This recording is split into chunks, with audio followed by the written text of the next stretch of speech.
8 exemples d'analogies en hermétique du réel. 1. Comme annoncé dans le précédent article, voici 8 exemples d'analogies issues de l'hermétique du réel qui vous permettront de clarifier mes propos et de vous permettre d'activer en vous la recherche des analogies que vous vivez. Le nombre 8 étant celui de l'analogie. L'arbre est une analogie un peu magique. Quand nous l'observons, nous voyons surtout un tronc et un ramage qui s'élèvent dans le ciel. Nous apercevons aussi des racines, mais pas toutes. Là se situe l'analogie, car ces racines sont tout aussi importantes en volume et en tant qu'éléments vitaux que ses branches, ses feuilles et ses fruits. En effet, il croît à l'extérieur, tout en allant puiser ses nutriments dans la terre, qui est aussi le terre et donc le 3, nombre symbolique, dans cet environnement non visible à nos yeux. Mais ce n'est pas parce que cet environnement nous est invisible qu'il n'est pas essentiel. C'est justement dans cet endroit-là, endroit, tout comme dans notre envers, notre inconscient, que l'arbre puise une grande partie de ce dont il a besoin pour vivre et grandir. C'est aussi au sein du 3, la terre donc, qu'il communique en partie avec les autres végétaux.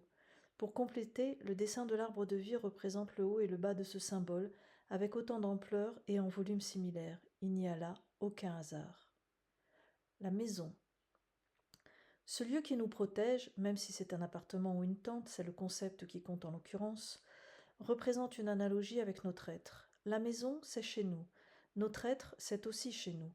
Le toit de la maison est souvent en forme de triangle, comme le A, l'être qui symbolise les polarités célestes opposées à l'origine de toute vie, et il nous abrite. Sous sa protection, nous sommes en confiance, parce que nous sommes en nous.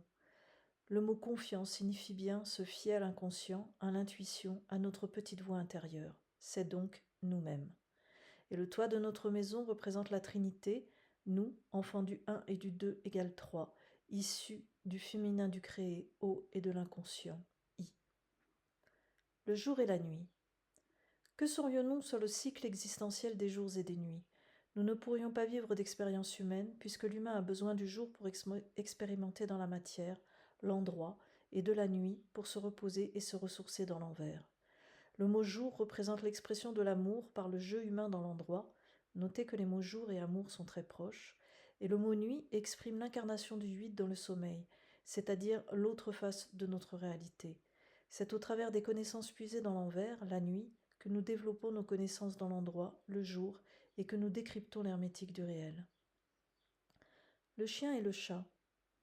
Ils sont des animaux qui, rien qu'avec leur deux lettres initiales, CH, nous parlent de la création non manifestée ou inconsciente qui engendre une analogie.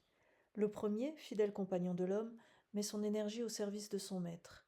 Il nous apprend à être dans l'attention de l'autre. Le second, compagnon plus indépendant, nous enseigne, de par ses comportements, qu'il est important de prendre le temps d'accéder à notre inconscient pour s'éclairer sur notre existence.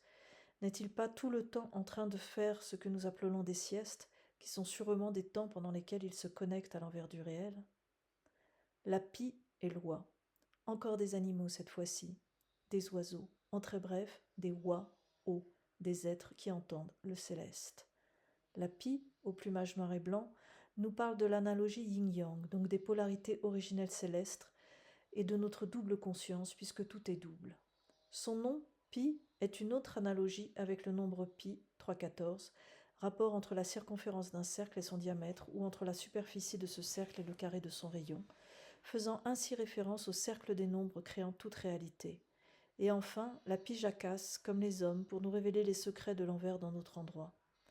Quant à loi, ce n'est pas anodin, puisque le hasard n'existe pas, si elle a été choisie comme symbole pour le jeu dit de loi, qui date, soit dit en passant, d'au moins 4 siècles.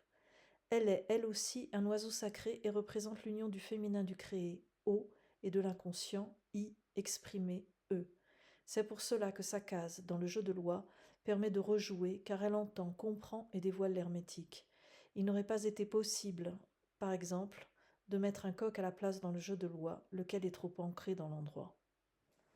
Le travail.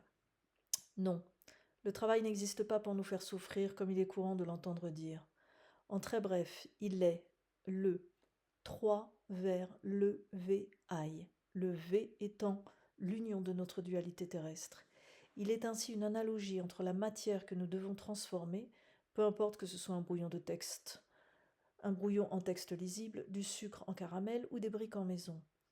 et notre mental qui réfléchit pour nous parvenir. Je répète, il est ainsi une analogie entre la matière que nous devons transformer et notre mental qui réfléchit pour y parvenir. Ce jeu entre la matière et notre mental est une union.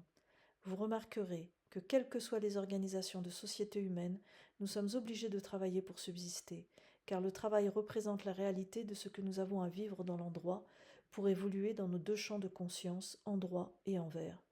Le travail existe donc pour nous faire grandir et réaliser le V de la vie, c'est-à-dire la dualité unifiée. La pyramide. Voici une analogie de l'hermétique du réel, un peu mystérieuse, particulière, celle de l'être humain avec la pyramide. L'humain est matière, nombre 4, et, pour s'élever à la conscience, il passe au 5, à l'incarnation. Une pyramide à 4 côtés qui, lorsqu'ils s'élèvent par leur centre, forment une pyramide. Nombre de peuples l'ont déjà compris à travers le monde. En effet, il existe des milliers de pyramides de tailles différentes, pas seulement en Égypte, mais aussi en Chine, au Japon, au Mexique, pour ne citer que ces pays. Il y en avait même une à Cherbourg et à Nice, en France, qui ont été détruites au XXe siècle.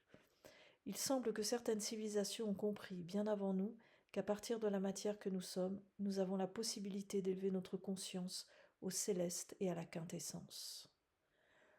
Le tarot. Ce jeu, dit de divination, mais qui n'a rien à voir avec la divination, est une analogie bien connue à notre époque parce que nous nous interrogeons de plus en plus sur la conscience et l'existence. Des réponses nous y sont confirmées et nous permettent d'avancer en pensant que tout est en accord avec l'univers. En effet, le tarot est bel et bien un outil de travail sur soi qui, à mon sens, ne doit pas être dénaturé ni détaché de sa fonction première, c'est-à-dire que le consulter ne doit pas être une façon de s'en remettre à une entité puissante autre que nous-mêmes. Ces arcanes, ces archétypes, sont des analogies qui nous font comprendre les rôles que nous jouons, et, que nous soyons en train de consulter le jeu classique de Marseille ou le jeu à Bogon, par exemple, nous aurons toujours les réponses dont nous avons besoin. Ceci s'explique par le simple fait que c'est notre inconscient qui fait apparaître le tirage et qui en influence le décodage. À tel point que j'ai remarqué préférer me tirer les cartes avec le jeu à Bogon qu'avec d'autres, pour la simple raison que je le trouve plus chaleureux. Mon inconscient y trouve alors matière à toujours découvrir une nouvelle source d'encouragement. Pour ouvrir, ces 8 exemples d'analogies en hermétique du réel pourraient être encore plus développés et des milliers d'autres peuvent se trouver, car nous vivons dans l'analogie sans même nous en rendre compte. C'est là le grand secret dévoilé qui dissout l'hermétique. Le langage des oiseaux existe pour nous aider à les saisir, ces fameuses analogies, à force de pratiquer le langage des oiseaux, et vous constaterez que tout est absolument logique.